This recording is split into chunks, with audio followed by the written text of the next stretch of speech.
এখানে কুড়ানো শেষ। এখন আমি এটাকে ভাজি করব। ভাজি করব আমি এটা কিচ্ছু দিব না, শুধু তেল আর পেঁয়াজ কাঁচা লঙ্কা দিব। আর জিরা আমার ভালো লাগে না, তাই আমি জিরা দিব না। এটাকে একটু তেল বেশি দিতে হবে।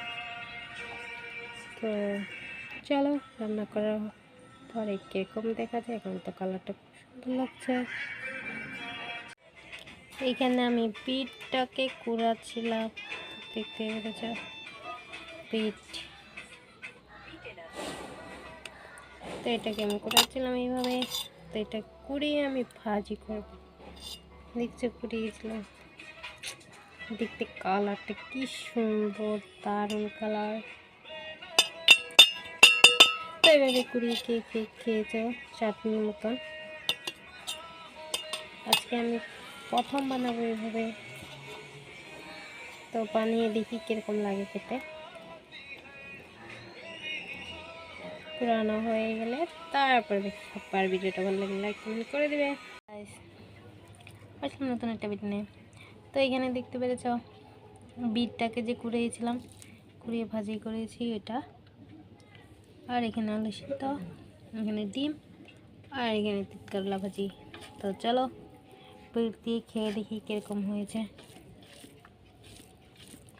প্রথমবার এরকম করে বানিয়েছি, লাল শাক যেরকম ভাজলে হয় সেরকম হয়েছে। দেখতে পেরেছ?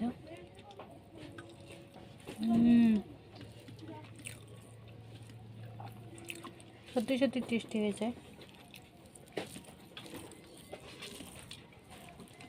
বহুতই টেস্টি হয়েছে। কেন লাল শাক ভাজির মতন এরকম হয়েছে।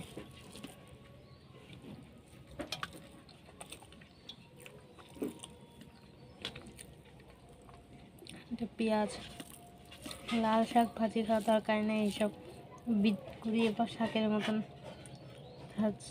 ভাজি খেলেই হলো। শাক তেমন দাম বেশি, পিঠটা দাম আছে এরকম না।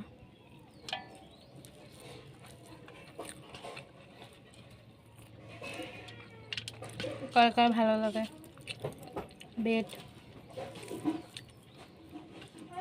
কমেন্টে জানাবে কিরকম হয়েছে। প্লিজ কমেন্টে জানাবে ভালো হলে।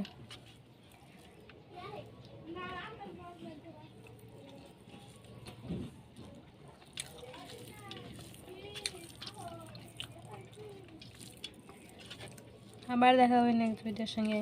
লাভ ইস।